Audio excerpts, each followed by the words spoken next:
Laurent Fabius, il y a le défi climatique, il y a d'autres défis et menaces dans notre société, dont bien sûr la lutte contre le terrorisme islamiste et le séparatisme avec le projet de loi à venir. Est-ce que notre État de droit, tel qu'il est, nous permet, Monsieur le Président du Conseil constitutionnel, d'être suffisamment armé face à cette menace ?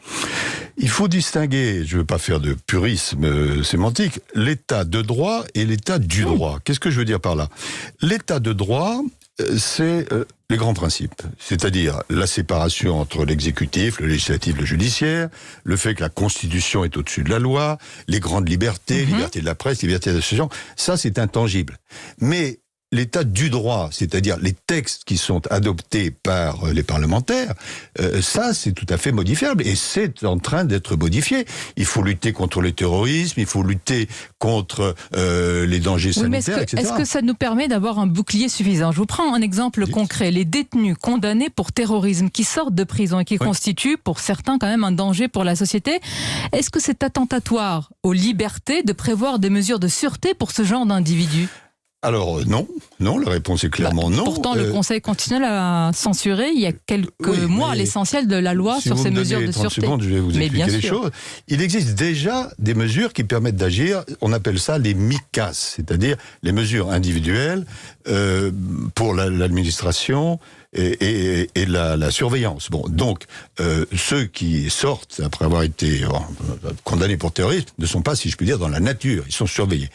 Maintenant, il y a eu une proposition de loi qui a été prévue par les parlementaires et qui dit, oui, mais il faudrait introduire le juge judiciaire, etc. Nous avons été saisis de cela et nous avons dit deux choses.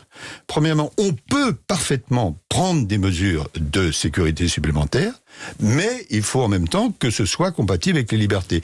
Et quand on regarde la façon dont la loi a été faite, elle posait dès le début un certain nombre de problèmes, si bien que c'est le président de l'Assemblée nationale lui-même, M. Ferrand, qui nous a saisis. Mais là, je comprends ce que vous dites, M. Fabius, mais vous entendez, je suppose, les remarques qui sont faites à l'endroit notamment du Conseil constitutionnel, qui, au nom du respect des libertés individuelles, ferait, je mets bien cela au conditionnel, peu de cas de la sécurité des citoyens. Nous considérons que la sécurité des citoyens, la protection de l'ordre public, c'est un objectif absolument majeur. Mais notre rôle est de le concilier avec la défense des libertés. Et je voudrais préciser quelque chose, parce que vous avez raison, en ce moment, il y a quelques critiques qui montent, etc. Ça a toujours été le cas pour le Conseil constitutionnel, parce que nous sommes indépendants. Quand on est indépendant, on ne fait pas plaisir à tout le monde. Bon. Mais il faut bien comprendre de quoi il s'agit, sans faire de cours de droit. Jusque au Gérald de Gaulle et la Ve République, les parlementaires pouvaient voter n'importe quelle loi. Il n'y avait aucun contrôle d'aucune sorte. Le général de Gaulle a proposé une constitution qui a été acceptée par le peuple et qui dit il y a la loi, mais au-dessus de la loi, il y a la Constitution. Et il y a un organisme, c'est le Conseil constitutionnel, qui doit vérifier, s'il est saisi, si la loi est conforme à la Constitution. C'est clair. C'est ce que nous faisons. Et c'est le propre des démocraties, je ne sais pas s'il faut les appeler supérieures ou autres. Bon, voilà. Et si on veut réviser la Constitution, on peut bien sûr le faire. Il y a des procédures spécifiques pour cela. Mais tant qu'on ne l'a pas révisée, la loi doit être conforme à la Constitution.